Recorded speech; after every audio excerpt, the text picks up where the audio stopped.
एक छोटे से गांव में एक बहुत ही गरीब बुढ़िया रहती थी। उसका कोई अपना नहीं था। टूटी फूटी झोपड़ी, फटे पुराने कपड़े और दो वक्त की रोटी के लिए भिक्षा, बस यही उसका जीवन था।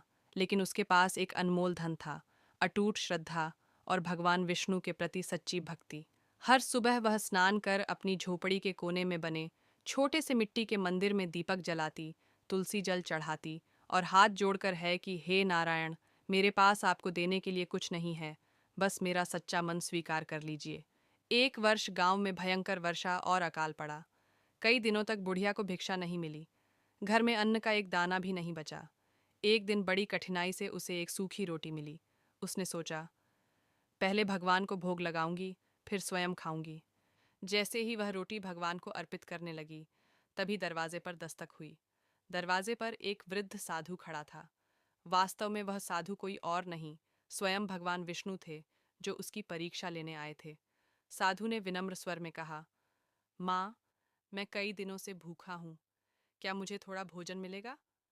बुढ़िया के पास वही एक रोटी थी। क्षण भर के लिए वह सोच में पड़ी, पर अगले ही पल मुस्कुराकर बोली, बाबा, ये रोटी तो मैंने भगवान के लिए रखी थी, लेकिन आप भी तो उसी के रूप हैं, इसे ग्रहण कीजिए। उसने बिना संकोच अपनी आखिरी रोटी साधु को दे दी और स्वयं भूखी रह गई।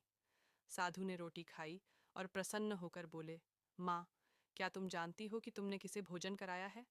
इतना कहते ही साधु का रूप बदलने लगा। चारों ओर दिव्य प्रकाश फैल गया।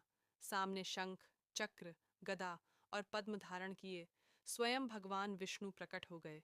बुढ़िया आश्चर्य और आनंद से भर गई। उसकी आंखों से आंसू बहने लगे। वह भूमि पर गिरकर बोली, प्रभु, मैं धन्य हो गई। आज मेरा जीवन सफल हो गया।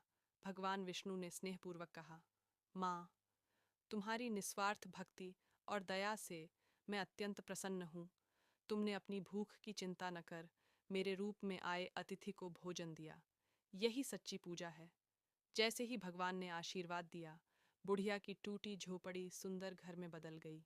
घर अन्न धन से भर गया। उसके जीवन के सारे कष्ट दूर हो गए। परंतु बुढ़िया ने हाथ जोड़कर कहा, प्रभु, मुझे धन की इच्छा नहीं, बस आपकी भक्ति बनी रहे। भगवान मुस्कुराए और बोले, तुम्हारी भक्ति अटल रहेगी। अंत समय में तुम मेरे धाम को प्राप्त करोगी। ये कहकर भगवान अंतर्धान हो गए। इस कहानी से हमें शिक्षा मिलती है कि सच्ची भक्ति धन दौलत से नहीं, मन की पवित्रता से होती है। अतिथि सेवा ही भगवान की सेवा है। जो निस्वार्थ भाव से दान और सेवा करता है, भगवान उसकी रक्षा करते हैं। जो भी श्रद्धा से भगवान विष्णु का नाम जपता है, उसके जीवन में कभी अभाव नहीं रहता। वीडियो अच्छी लगी हो तो लाइक, शेयर और चैनल को सब्सक्राइब करें, ताकि नई वीडियो का नोटिफिकेशन आपको मिल सके।